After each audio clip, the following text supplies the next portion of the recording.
Sarah Jenkins wiped beads of sweat from her forehead as she plated the final dish for the evening rush at Harvest Table, one of Boston's most celebrated farm-to-table restaurants. At 35, she had achieved what many chefs only dreamed of: a head chef position at a prestigious establishment, regular features in local food magazines, and a loyal clientele who came specifically for her innovative takes on classic New England cuisine. Yet as she called out, "Service!" and watched her creation, a maple-glazed duck with cranberry reduction, leave the kitchen, the familiar tightness in her chest returned. "You okay, chef?" Marco, her sous chef, glanced at her with concern as she leaned against the counter, her breaths becoming shallow and rapid. "Fine," she managed, forcing a smile. "Just need a minute." But they both knew it wasn't fine. At 347 pounds, Sarah's body was rebelling against the strain of 12-hour shifts on her feet, the stress of a high-pressure kitchen, and years of tasting her way through menus that featured butter-rich sauces and decadent desserts. The dinner service finally wound down at 11 p.m. While her team cleaned up, Sarah retreated to her small office, collapsing into the reinforced chair she'd specially ordered last year, when the standard one had broken beneath her weight, a humiliation she still couldn't shake. She loosened her chef's coat, feeling the fabric strain against her frame. The private moment of relief was interrupted by a knock. "Come in," she called, quickly readjusting her clothes. Restaurant owner Richard Canton entered, his usual polished appearance slightly disheveled after the busy Saturday service. "Another triumph, Sarah. The critics from Boston Eats were blown away by that duck." Sarah beamed despite her exhaustion. "Thanks, Richard. It was my grandmother's recipe, just modernized a bit." "Well, it's magic." He hesitated, then added with practiced casualness, "Listen, Channel 8 wants to do that feature on the restaurant next month. They specifically requested an interview with you." The warmth drained from Sarah's face. "On camera? I don't think—" "Sarah," Richard interrupted gently, "you're the heart of this place. Your food tells stories that people connect with. They want to meet the genius behind it. They want to see the food, not the fat chef who makes it," she replied, the words escaping before she could filter them. Richard's expression softened. "That's not true, but I won't push. Just, think about it." After he left, Sarah gathered her things, avoiding her reflection in the stainless steel surfaces of the kitchen. The late-night tea ride home was the usual exercise in discomfort, the sideways glances, the way people shifted away when she sat down, the judgmental looks when she breathed heavily after climbing the station stairs. Her apartment in Somerville welcomed her with silence. It was a beautiful space. She could afford nice things now, with a chef's kitchen that had sold her on the place. But tonight, like most nights, its emptiness echoed. She kicked off her clogs by the door, the relief immediate as she padded in sock feet to the refrigerator. Inside was a carefully organized array of ingredients. Professionally, Sarah was meticulous. She pulled out leftover mac and cheese, not bothering to heat it as she ate straight from the container. Food had always been Sarah's comfort, her art, her connection to happy memories of her grandmother's kitchen in rural Massachusetts, where she'd first learned to cook. It was also her greatest betrayer. As she ate, Sarah scrolled through her phone. Instagram showed perfect plates from competing restaurants. Facebook displayed old classmates with their families. Dating apps remained unused. She deleted her profiles months ago after one too many men had messaged her saying they loved plus-sized women, as though her body was a fetish rather than her home. Her phone buzzed with a text from her mother. "Dr. Phillips called. You missed your appointment again. Sarah, please." Sarah closed her eyes. She'd been avoiding her doctor since her last visit 6 months ago, when her blood pressure had been dangerously high and her A1C levels indicated pre-diabetes. The warnings had been clear: lose weight or face serious consequences. She started to type an excuse, but stopped when a sharp pain lanced through her chest. It wasn't the first time, but it was definitely the worst. Sarah clutched the counter, willing it to pass, but the pain intensified, radiating down her left arm. The half-eaten mac and cheese fell to the floor as she fumbled for her phone, suddenly terrified. 911, what's your emergency? I think, Sarah gasped, sliding down to the kitchen floor. I think I'm having a heart attack. In the ambulance, as paramedics attached monitors and inserted an IV, Sarah fought through the fog of pain and fear. Was this how it would end? Would her obituary read, talented chef eaten by her own creations? Would anyone beyond her kitchen staff and her worried mother even notice she was gone?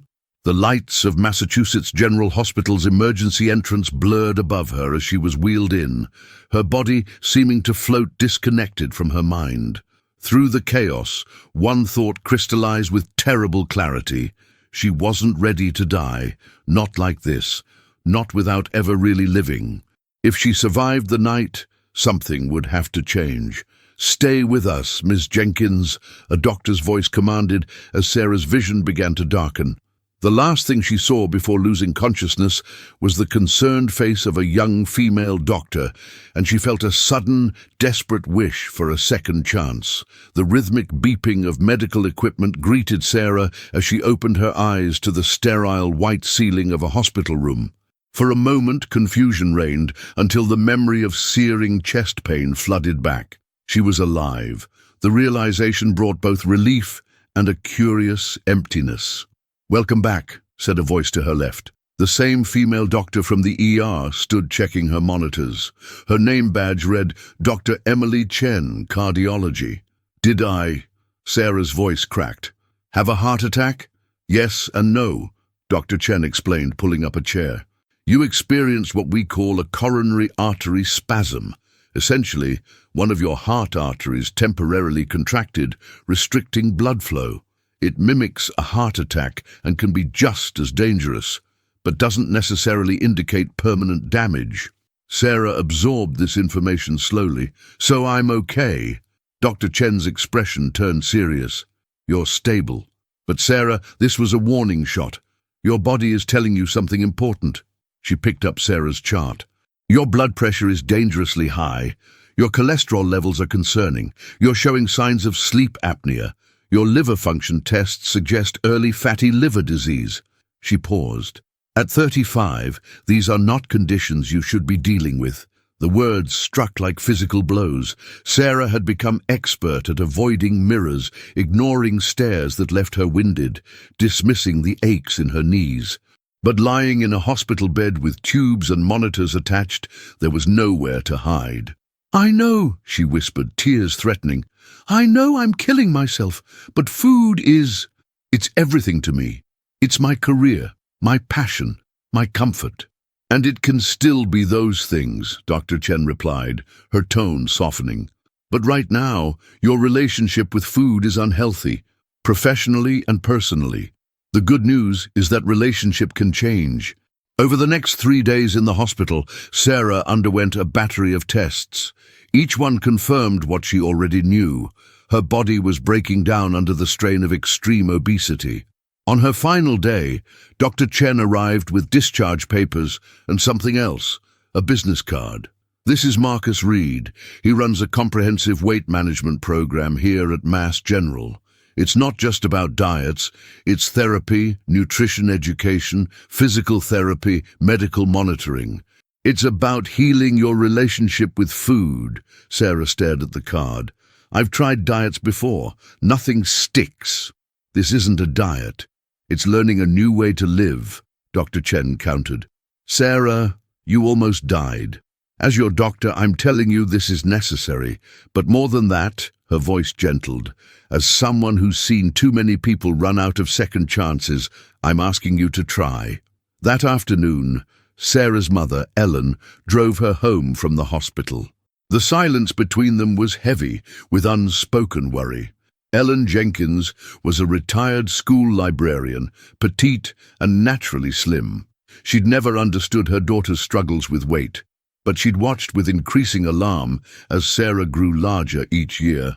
"I've cleared my schedule to stay with you this week," Ellen announced as they entered Sarah's apartment. "Mum, that's not necessary. I can take care of myself." "Can you?" The words came out sharper than Ellen had intended. She sighed, softening her approach. "Sarah, when they called me from the hospital, I thought I was going to lose you." Something in her mother's voice, the raw fear, pierced Sarah's defenses. She sank onto her sofa, suddenly exhausted. "I'm scared, Mom," she admitted. "My whole life is food. I don't know how to exist without it being everything." Ellen sat beside her daughter, taking her hand. "Remember when you were little and we would cook together? Before all the fancy techniques and restaurant pressure?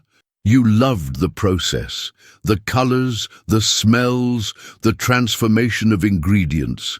That joy didn't come from eating until you were sick. It came from creating." Sarah nodded slowly. "I miss that simplicity." "Then find it again," Ellen urged. "Food doesn't have to be your enemy or your crutch. It can just be food." That night, after her mother had gone to sleep in the guest room, Sarah found herself standing in her kitchen, staring at the spot where she'd collapsed. How many times had she eaten herself into oblivion right here, using flavors to fill voids that food could never really satisfy? With trembling hands, she picked up the business card Dr. Chen had given her. It was nearly midnight, but she sent an email to Marcus Reed anyway, not giving herself time to reconsider. "My name is Sarah Jenkins. I nearly died this week, and I don't want food to be what kills me. If your program is still accepting patients, I'd like to learn how to save my own life." She hit send before courage deserted her, then did something she hadn't done in years. She opened her refrigerator and one by one began emptying it of the comfort foods that had become her emotional crutches. By dawn, 3 garbage bags sat by her door, and Sarah, exhausted but strangely lighter, finally fell asleep. "You haven't said a word in 20 minutes, Marcus Reed observed, his calm voice breaking the silence of the therapy session. "What's going through your mind right now, Sarah?" 8 weeks into the comprehensive program, Sarah sat uncomfortably in the armchair across from her therapist, a tall black man with kind eyes and an unnerving ability to see through her deflections. Outside the window of his office, autumn was painting Boston in shades of red and gold. "I'm angry," she finally admitted. "I lost 7 pounds last week, and all I can think about is fettuccine alfredo." Marcus nodded. "The anger is important. Tell me more about that." "I'm angry that I can't have a normal relationship with food. I'm angry that some people can eat whatever they want and stay thin. I'm angry that my entire career revolves around making dishes I can't even eat anymore." The words tumbled out in a rush. "And I'm angry that it took almost dying for me to finally do something about it." "That's a lot of anger," Marcus acknowledged. "Where in your body do you feel it?" Sarah blinked, considering. "My chest and my hands, they feel hot, like I want to throw something." "That's good awareness. Now, about the fettuccine alfredo, that specific craving is telling you something. What were you feeling before it showed up?" Sarah closed her eyes, remembering. "I was reviewing applications for a new line cook at the restaurant. One of them was from this young chef, barely out of culinary school. His cover letter was so passionate, so full of dreams. It reminded me of myself 15 years ago, before what? Before cooking became less about joy and more about proving myself. Before food became my only friend." Sarah's voice caught. "My grandmother used to make fettuccine alfredo whenever I was sad. It was our special dish." Marcus leaned forward slightly. "So the craving isn't just about the taste or the comfort of the food. It's about connection, about a time when you felt understood and cared for." This insight hit Sarah with unexpected force. Over the past 2 months, she'd been learning to identify her triggers, to recognize when she ate from hunger versus emotion. But this connection between specific foods and specific emotional needs was a revelation. The program Marcus ran was unlike any diet Sarah had tried before. Yes, there was a nutrition component, meetings with dietitians who helped her reshape her meals and understand portion control. There was exercise too, Sessions with a physical therapist who created a plan gentle enough for her size, but challenging enough to build strength. But at its core was this psychological work, digging into the roots of why food had become her everything. Sarah left therapy that day with a new assignment: to create a comfort menu of non-food activities that might meet the emotional needs she'd been satisfying with eating. The task felt both silly and overwhelming. Back at work, Sarah faced her daily tightrope walk. Richard had been supportive when she'd explained her health situation, allowing her to adjust her schedule for medical appointments. But she still had to create menus, taste dishes, albeit in tiny portions now, and lead a kitchen that produced some of the most indulgent food in the city. "Chef, the new potato gratin needs your approval," called Marco, holding out a spoon. Sarah took the smallest taste possible, letting the flavors develop on her palate.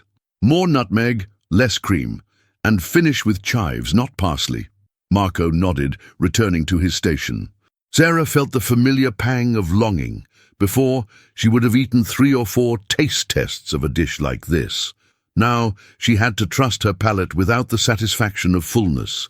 "The new applicant is here for his trial," announced the kitchen manager, breaking into Sarah's thoughts. Sarah straightened her chef's coat, still the same size, though it fit a bit less snugly now, and prepared to meet the young chef whose application had triggered yesterday's craving episode. Jason Turner was 23, eager and refreshingly straightforward. "Chef Jenkins, it's an honor. I've followed your career since you won the Northeast Regional Chef Competition 3 years ago." Sarah led him through the kitchen, explaining the trial process. He would prepare 2 dishes of his choosing to demonstrate technique and creativity. As she watched him work, his movements efficient, his focus intense, she saw echoes of her younger self before cooking had become complicated by her deteriorating health. "My mother was diagnosed with celiac disease when I was a teenager," Jason explained as he prepared a surprisingly beautiful gluten-free version of a classic French tart. "It changed how our whole family ate. I had to learn to cook differently, to find flavors and textures that worked without wheat." That must have been challenging," Sarah commented, noting his careful attention to the almond flour crust. "It was at first, but it taught me that restrictions can breed creativity." He glanced up at her. "Sometimes the best dishes come from having to rethink everything you know." The words struck Sarah with unexpected force. For weeks, she'd been viewing her new eating plan as a punishment, a stripping away of everything that brought her joy. But what if it was actually an opportunity to rethink her relationship with food, professionally and personally? That evening, instead of going straight home, Sarah took a detour to the Boston Public Garden. The walk from the tea station left her winded, but less so than it would have 2 months ago. Finding an empty bench, she pulled out a notebook, part of her therapy homework, and began working on her comfort menu. What brought her joy besides food? The question had been haunting her. Slowly, hesitantly, she began to write. The smell of herbs being chopped, the sound of rainfall against windows, the feeling of cool sheets on a hot night, small moments of sensory pleasure that required no calories. As the list grew, Sarah felt something shift inside her. Not a dramatic breakthrough, but a quiet opening, like a tight fist gradually relaxing its grip. She added another item: teaching someone to cook their first perfect dish. On impulse, she took a photo of the sunset reflecting on the pond and sent it to Dr. Chen with a brief message. "Down 23 pounds, still have 147 to go. But tonight, I found something beautiful that isn't food." The doctor's reply came quickly. "Keep collecting those moments, Sarah. They'll sustain you better than any meal ever could." "Chef, there's someone here to see you," Marco called from the kitchen entrance. "Says she's your doctor?" Sarah looked up from the spring menu she was developing, surprised. She quickly washed her hands and removed her apron, conscious of the sauce stains on her chef's whites. As she emerged from the kitchen, she spotted Dr. Chen waiting near the host stand, looking distinctly out of place in her clinical white coat amid the restaurant's lunchtime bustle. "Dr. Chen? Is everything okay?" Worry immediately bubbled up. Had her latest test results shown something concerning? The doctor smiled. Everything's fine, Sarah. I was attending a medical conference across the street and realized I'd never actually eaten at your restaurant. Thought I might kill two birds with one stone, grab lunch and see my star patient in her natural habitat. Relief flooded through Sarah. Of course, let me get you a table. As Sarah escorted her to a quiet corner table, she was suddenly aware of how differently she moved through the space compared to a year ago. At 177 pounds lighter, still overweight, but no longer morbidly obese, she navigated between tables with an ease that once seemed impossible. What would you recommend? Dr. Chen asked, scanning the menu. Sarah smiled. Actually, I'd love to bring you something that's not on the menu yet, something I've been working on for our new spring offerings. When she returned to the kitchen, Sarah felt a familiar creative energy as she prepared a dish she'd been perfecting for weeks. Seared scallops with a cauliflower puree, roasted spring vegetables, and a light herb oil. It was a far cry from the butter-heavy, cream-laden dishes that had once been her signature, yet the flavors were complex, satisfying, beautiful in their simplicity. As she plated the dish, Marco glanced over appreciatively. That the new scallop dish? Richard's going to love it. Sarah nodded, adding a final drizzle of herb oil. It's taken me 15 attempts to get the cauliflower puree silky enough without cream. Well, it looks amazing. So do you, by the way. Marco's comment was casual, professional, an observation rather than flirtation. Whatever you've been doing this past year, it's working. Sarah felt a flush of pleasure that had nothing to do with food. She carried the plate out to Dr. Chen herself, watching with nervous anticipation as the doctor took her first bite. Sarah, this is extraordinary, Dr. Chen exclaimed after tasting. I can't believe how much flavor you've created with such clean ingredients. It's been a journey, Sarah acknowledged, sliding into the seat across from her doctor, learning to cook differently, to find satisfaction in new ways. She hesitated, then added, Actually, I've been thinking about writing a cookbook. Redemption Kitchen, recipes that saved my life. Dr. Chen's eyes lit up. That's a brilliant idea. Your story could help so many people. It's still just a concept, Sarah demurred. I'm taking it one day at a time like Marcus taught me. After Dr. Chen left, Sarah returned to her office, pausing to look at the photo now framed on her wall, herself at the hospital program's 6-month milestone celebration. She barely recognized the woman who had started the program, whose eyes had held so much fear and shame. The past year had been the hardest of her life. There had been plateaus when the scale wouldn't budge for weeks.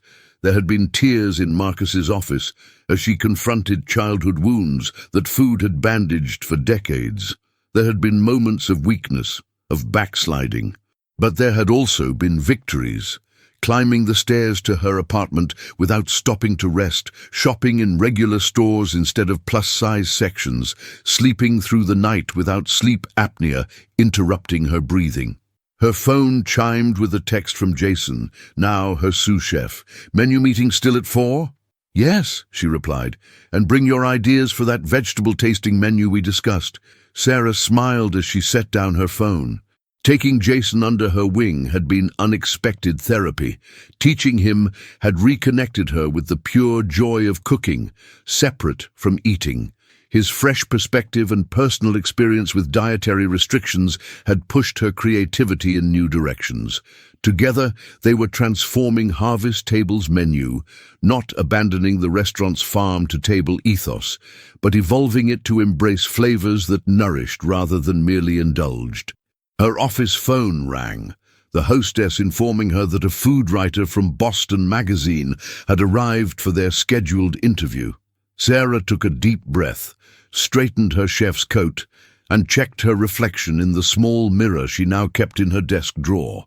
The face that looked back was still round, still recognizably hers, but the angry redness had faded from her cheeks, and there was a clarity in her eyes that had been absent for years. The article would feature her, yes, her journey from heart scare to health, her evolving culinary philosophy, but it would also spotlight the new direction of Harvest Table and the spring menu that represented Sarah's rebirth as a chef.